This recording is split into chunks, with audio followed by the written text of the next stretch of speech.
I'm really trying to implement. That's the key. So with that being said, let's go to step number 5, and that is to practice. Practice. If I'm trying to just do this for a test, then sure, the classic ways, which apparently are quite effective. I didn't really do many of these. Well, some of these maybe in my university years. But looking at flashcards for practicing, you could do that. And by the way, what we said about how you took questions is a great way to translate those questions and answers into your flashcards. Very seamless transition. You can use those answers from those questions as your summary notes to teach it to other people. Or you could do a lot of workbook practice questions. You should do all of them if you are trying to be a good student and really learn the material for that subject. That being said, if you're trying to learn something to really implement it, which again, I'm not saying they're exclusive the way I'm putting them right now, they're not exclusive, but really, you would write down the action steps in this step. For practice, you want to write down the action steps and then execute on those steps so that you can implement them into your life. Here are the questions I would leave off. How do we implement all of these approaches? Like I said, they're not mutually exclusive. So then the question becomes, how do we put these 3 approaches into practice? Theoretically, I think you can do all 3. You go through one by one, from shallow to deep. And then after you have deep, you implement, change the format of the question so that it's for memorization and knowing certain facts by heart. Sure, you could do all 3, but realistically, practically speaking, I don't know how realistic it is in terms of the efficiency.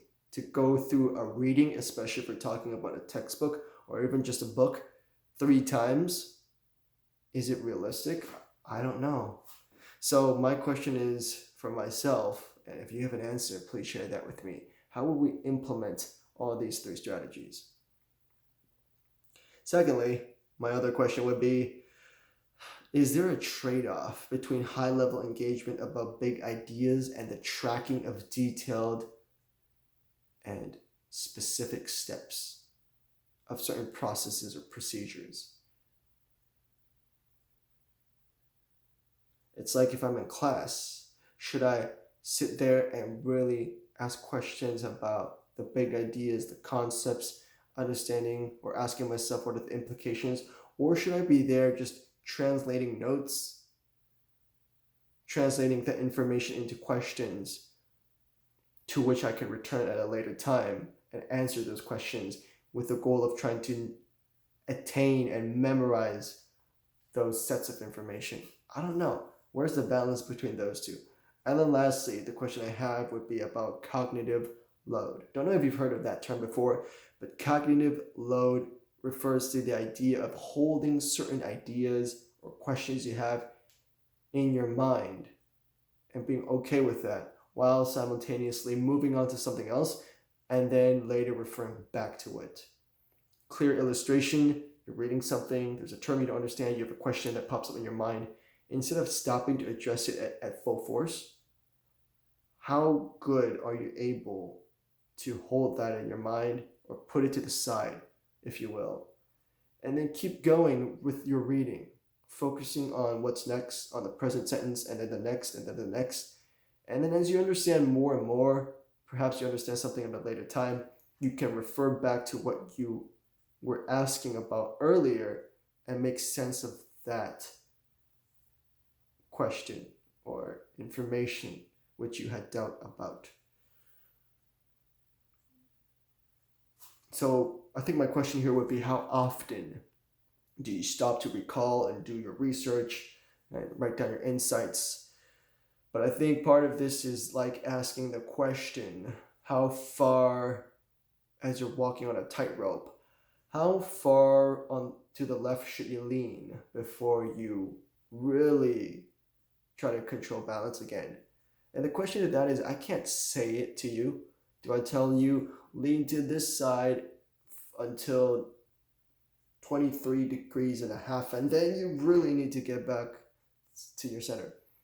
I can't, that doesn't, that might make sense, but in practice, that doesn't mean anything to you. You need to do it and practice it. Therefore, in asking myself these questions, I think that's why I'm excited, thankful for this journey. I'm turning this off.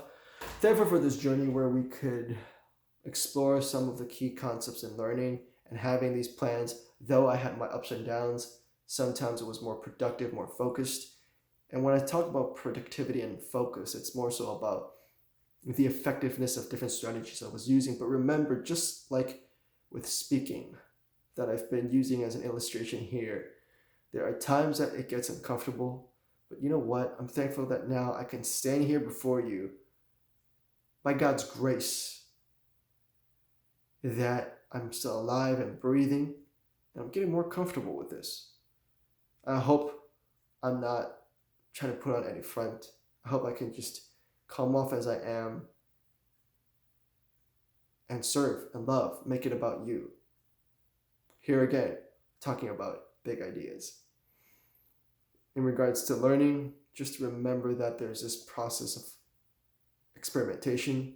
There are things that you really need to go out there and put into practice. Understanding it in your head won't help you.